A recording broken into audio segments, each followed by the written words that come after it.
আসসালামু আলাইকুম। আশা করি সবাই ভালো আছেন। আজকে গুরুত্বপূর্ণ আরেকটি ভিডিও। যারা দেশে ট্রাক, বাস এবং প্রাইভেট কার চালিয়েছেন, এখন বিদেশে এসে ট্রেলার চালাতে চান, তাদের জন্য এই ভিডিওটি অতি গুরুত্বপূর্ণ। তাহলে মনোযোগ সহকারে দেখতে থাকুন আজকের এই ভিডিওটি। তার আগে যারা এখনও ইউটিউব চ্যানেলটি সাবস্ক্রাইব করেননি, অবশ্যই সাবস্ক্রাইব করে পাশে থাকবেন। যারা ফেসবুক পেজ থেকে দেখছেন তারা ফলো দিয়ে সাথেই থাকবেন। একজন ট্রেলার ড্রাইভারের সবচেয়ে জরুরি যে জিনিসটা, সেটা হচ্ছে ট্রেলার কিভাবে আলাদা করে, ইঞ্জিন কিভাবে আলাদা করে, সেটাই আজকে দেখাবো। তো সবচেয়ে জরুরি হচ্ছে গাড়ি চালানোর আগে এই জিনিসটা শেখা। তো আজকে চলুন আমরা দেখতে চাই কিভাবে ট্রেলার ইঞ্জিন ছাতা থেকে আলাদা করে। প্রথমে যেটা করতে হবে, এটার একটা লক আছে, লকটা আগে খুলতে হবে। তো লকটা কিভাবে খুলে সেটাই এখন দেখাচ্ছি। এই যে একটা রড আছে, একটু সামনের দিকে করে টান দিতে হবে। টান দিতেছে, এখানে একটা লক আছে, এটার মধ্যে বাঁধাইতে হবে। আনলক হয়ে গেছে। এখন তারপরে পরবর্তী ধাপ, আমাদের এই পাইপগুলি খুলতে হবে। এটা হচ্ছে ব্রেকের পাইপ, এটা হচ্ছে হ্যান্ড ব্রেকের পাইপ, আর এটা হচ্ছে ইলেকট্রিকের পাইপ। সমান জায়গা দেখে তারপরে রাখতে হবে, যাতে একটা হ্যাঙ্গার যাতে নিচে এবং উঁচা না হয়, সমানভাবে রেখে তারপরে এটা খুলতে হয়। এখন দেখাচ্ছি কিভাবে এটা হ্যাঙ্গার উপর নিচে করা হয়। এটা হচ্ছে হ্যাঙ্গার, এটাকে হ্যাঙ্গার বলা হয়। দুই সাইডে দুইটা থাকে, এদিকটাতে হচ্ছে আরেকটা। এটা হচ্ছে হ্যান্ডেল, এখানে থাকে। এটা ভিতরে থাকে, একটু টান দিয়ে এটা বাইর করতে হয়। এখন এটা ঘুরায় তারপরে খুলতে হবে। আমি শক্তিতে আমার কুলাইতো না, আমি আরেকজনকে দিয়ে এটা করাইতেছি। তো দেখতে থাকুন। হ্যান্ডেলটা ধরাও একটা গুরুত্বপূর্ণ কাজ। কিভাবে হ্যান্ডেলটা ও ঘুরায় সেটার দিকে খেয়াল রাখবেন। ড্রাইভিং শেখার আগে এই জিনিসটা জানা দরকার, কারণ যে কোনো সময় এটা খুলতে হতে পারে। আপনি আসলেন কাজ করার জন্য, আপনার মালিক বললো ট্রেলার আলাদা করার জন্য, যদি আপনি সিস্টেমই না জানেন তাহলে আপনি কীভাবে এটা আলাদা করবেন। যে হ্যাঙ্গারটা নিচে নামতেছে, আমাদের প্রথম কাজ হচ্ছে লকটাকে আনলক করে নেওয়া। তারপরে যে স্ট্যান্ডের মতো দেখা যায়, হ্যাঙ্গার দুটা মাটির মধ্যে সমান জায়গায় রাখা। তারপরে হাওয়ার পাইপ এবং ইলেকট্রিক লাইন ডিসকানেক্ট করা। এই হ্যাঙ্গার উঠানোর পরে দেখতে হবে এতটুকু গ্যাপ হইলে, এই যে দেখুন এতটুকু ফাঁক আছে, এতটুকু গ্যাপ হওয়ার পরে গাড়ি আগে করতে হবে। এই যে এখানটাতে হচ্ছে একটা পিন, এখন গাড়ি আগে করা হবে। গাড়ি আগে করার সময় অবশ্যই খেয়াল রাখতে হবে গাড়ির স্টিয়ারিংটা যেন সিধা থাকে। কোনো অবস্থায় ডান দিক বা বাম দিক করে গাড়িটা আগে করা যাবে না, একেবারে সিধা করে তারপরে গাড়িটা আগে করতে হবে। এটা হচ্ছে পিন, বেরিয়ে গেল। এই যে এটা হচ্ছে পিন, এই পিনটার উপর পুরা গাড়িটা থাকে। এটা 42 টন ক্যাপাসিটির গাড়ি। পুরা গাড়িটা এই একটা পিনের মধ্যে থাকে। পিছনের পুরা জয়েন্টটা হচ্ছে এটা হচ্ছে পিন, সবসময় গিরিজ করে রাখতে হয়। এই পিনটা এখানে এসে জয়েন্ট হয়ে যায়। আবার যখন গাড়িটা পিছনে জয়েন করা হয়, তখন এই লিভারটা অটোমেটিক লেগে যাবে। এই লিভারটা গাড়িটা জয়েন করার সময় দেখতে হবে, পুরো দুই সাইডের লুকিং গ্লাস দিয়ে দেখতে হবে যে কোনটা সমান আছে কিনা।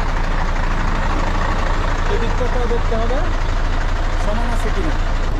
দেখাই কিভাবে এটার মধ্যে এসে লেগে যায়।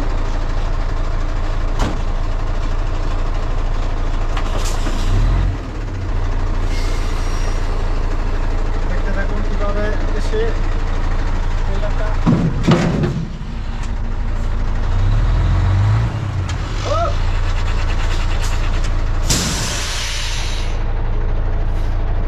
সমানভাবে এটা বসে নাই। যদি আপনাদের এরকম হয় তাহলে গাড়িটা একটু আগে করে, তারপরে হ্যাঙ্গারটা আরও 2-3 প্যাচ নিচে করে সমান করে তারপরে এটা আবার নিচা করতে হবে। গাড়িটা একটু আগে করে তারপরে ওটা আবার 2-3 প্যাচ নিচা করে তারপরে আবার জয়েন করবে। এটা একটু উপর হয়ে গেছে, যার কারণে অ্যাকুরেট ভাবে বসে নাই। এখন এটা 2 প্যাচ নিচে করতে হবে। একটু নিচে করতেছি। এখন আপনারা ভালো করে খেয়াল করবেন যে প্লেটটা বসে আছে সমানভাবে, কিন্তু গাড়িটা আগে করার সময় যেরকম স্টার্টিং ডান বাম কাটা হয় নাই সিধা, কিন্তু রিভার্স করার সময় সিধা নিয়ে আসতে হবে পিছনে। একেবারে সিধা ডান বাম করলে পিনটা ঠিক জায়গায় বসবে না। অটোমেটিক লক হয়ে গেছে, লক হয়ে গেছে। এই লকটা অটোমেটিক লক হয়ে গেছে, ঠিক আছে। এটা বাইরে ছিল, এতটুক ছিল, এখন পুরোটা জয়েন্ট হয়ে গেছে। হ্যাঙ্গারটা এখন উঠিয়ে ফেলা হচ্ছে। খেয়াল রাখবেন যে সময় হ্যাঙ্গার উপর করেন সামনের দিকে ঘুরে করতে হবে এবং নিচা করার সময় পিছনের দিকে ঘুরে তারপরে করতে হবে। এখন আমাদের যেটা করতে হবে, হ্যাঙ্গারটা উঠিয়ে ফেলার পরে পিছনে যে আমরা প্রথমে খুললাম হাওয়ার লাইন, ইলেকট্রিক লাইন, সেগুলি এখন আমরা জয়েন করব। ইলেকট্রিক লাইন এটা একবারে সহজ। এটার একটা লক আছে, এদিকে পিছনে পুরো কারেন্ট সাপ্লাই দেয়। এটা এইভাবে এটা লক করতে হয়, এইভাবে করে তারপর দেখা হলো কীভাবে ফিটিং করে। এটা হচ্ছে ব্রেক পাইপ, আর এটা হচ্ছে হ্যান্ড ব্রেকের।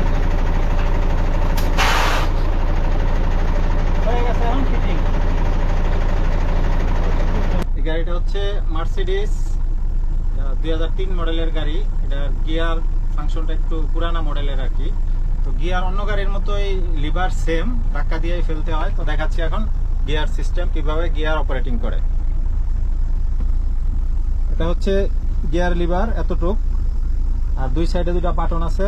সব গাড়িরই মোটামুটি এরকম থাকে ডান দিকে, আর এটা হচ্ছে বাম দিকে। তো ডান দিকে পুশ করে আগে ফেললে গিয়ার পড়বে। 2 নাম্বার পড়ছে। এইভাবে যতবার সামনের দিকে ধাক্কা দেওয়া হবে ততবার একটি করে গিয়ার পড়বে। যে এখানে 4 নম্বর পর্যন্ত গিয়ার পড়ছে। আর যখন নিউট্রাল করা হয়, নিউট্রাল হয়ে যাবে।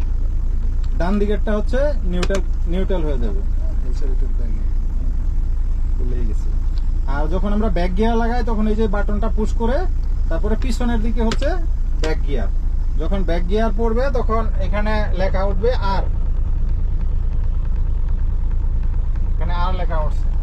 যখন আবার নিউট্রাল করব তখন এই বাটনটা পুশ করলে নিউট্রাল হয়ে যাবে। যেহেতু এই গাড়িগুলি ইলেকট্রনিক গিয়ারের গাড়ি, তো কোনো কারণে যদি গিয়ারে সমস্যা করে বা ফিউজ কেটে যায়, যে কোনো কারণে সমস্যা হলে পরে গাড়ির রাস্তা থেকে সাইড করার জন্য আলাদা এক্সট্রা একটা গিয়ার আছে, সেটা হচ্ছে এইখানে পিছনে। এটা নিচের দিকে পুশ করে তারপর ডান দিকে গিয়ার পড়ছে। এখন এই যে এখানে 2 নাম্বার গিয়ারের সিগন্যাল দেখা যাচ্ছে, 2 নাম্বার গিয়ার আছে। যখন গিয়ার লাগাবো তখন এটা নিচের দিকে পুশ করে তারপরে ডান দিকে দিলে গিয়ার পড়বে। এখন এই যে 2 নাম্বার গিয়ারে আছে। আর যখন নিউট্রাল করব তখন এটা নিচের দিকে পুশ করে এভাবে করলে নিউট্রাল হয়ে যাবে। এখন নিউট্রাল হয়ে গেছে। আর যখন ব্যাক গিয়ারের প্রয়োজন হবে তখন এই সেম লিভারটা নিচের দিকে পুশ করে এইভাবে করতে হবে। তার মানে ব্যাক গিয়ার পড়ে গেছে। যখন ব্যাক গিয়ার পড়বে তখন এই যে এখানে লেখা উঠবে আর। আবার নিউট্রাল করার সিস্টেম ওইটাই, নিচের দিকে পুশ করে সিধা করলে নিউট্রাল হয়ে যাবে। আর এইগুলি হচ্ছে এসি, এটা আলাদা লাগানো হয়েছে এক্সট্রা।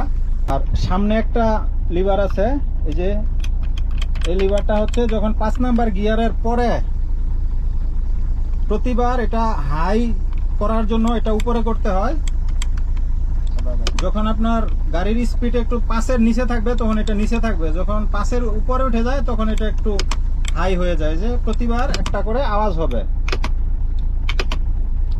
এখন আমি আরেকটা আপডেট গিয়ার লিভারের আইডিয়া আপনাদেরকে দিব, দেখতে থাকুন আপডেট গিয়ার কিরকম হয়। এটা হচ্ছে গিয়ার লিভার, মেন গিয়ার হচ্ছে এটা, এদিকে পুশ করে গিয়ার ফেলতে হয়। তো এটা আবার উপরেও করা যায়, এভাবে উপরে করা যায়। তো গিয়ার চেঞ্জ করার সময় এটা এভাবে চেঞ্জ করতে হয়, এভাবে এটা এভাবে করে এভাবে করতে হয়। আর অটো গিয়ার হচ্ছে এখানে ম্যানুয়াল চালালে এভাবে পুশ করতে হবে, অটো চালালেও এখানে এ লেখা আছে, এর মধ্যে পুশ করতে হবে। তো এক এক গাড়ির গিয়ার লিভার এক এক রকম হয়। তো এটা হচ্ছে automatic gear, electronic gear system. তো এক এক গাড়ির এক এক রকম সিস্টেম হয় আর কি। অন্য অন্য গাড়ির হ্যান্ড ব্রেক থাকে হচ্ছে এইখানে, এদিকটাতে থাকে সামনে, যেহেতু এটা একটু পুরান মডেলের গাড়ি, এটার হ্যান্ড ব্রেক হচ্ছে এই জায়গায়। এখন হ্যান্ড ব্রেক রিলিজ হয়ে গেছে, আবার এটা এইভাবে করলে এখন হ্যান্ড ব্রেক হয়ে আছে। যখন রিলিজ করবেন এটা একটু উপরের দিকে পুশ করে ছেড়ে দিবেন, হ্যান্ড ব্রেক রিলিজ হয়ে গেছে। এখন আমি এটা হ্যান্ড ব্রেক করে রাখলাম। এটার বাম দিকের লুকিং গ্লাসটা হচ্ছে ম্যানুয়াল, এটা হচ্ছে ম্যানুয়াল। আর ডান দিকের এটা হচ্ছে অটো, এটা হচ্ছে গ্লাস অ্যাডজাস্ট করার জন্য, আর এটা হচ্ছে গ্লাস উঠানামা করার জন্য।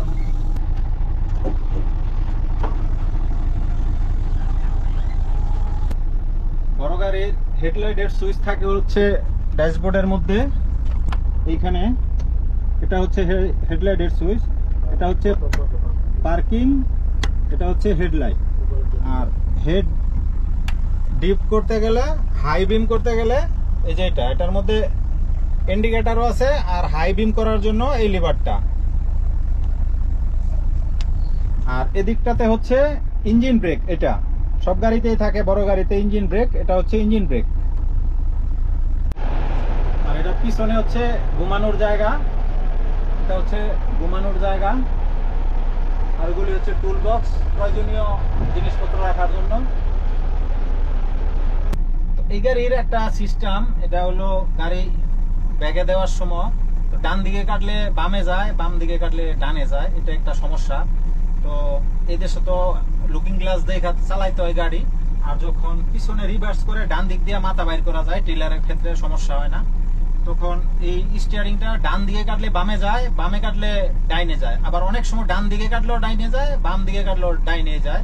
তো পিছনে লুকিং গ্লাস দেখা তারপরে আস্তে আস্তে পিছনে করতে হবে। আর সবচেয়ে বড় সুবিধা যেটা আমার মাথা থেকে আসছে, বাংলাদেশে যে মাটি কাটার ট্রাক্টর আছে, ট্রাক্টর আর ট্রেলার সেম ক্যাটাগরি। তো বিদেশ আসার আগে যদি 1-2 দিন ট্রাক্টর দিয়ে একটু প্র্যাকটিস করা যায়, কোনো সমস্যা হবে না, সবাই ট্রেলার চালাতে পারবে। আজকে এ পর্যন্তই, দেখা হবে পরবর্তীতে নতুন কোনো ভিডিও নিয়ে। ততক্ষণ পর্যন্ত সবাই ভালো থাকবেন, খোদা হাফেজ।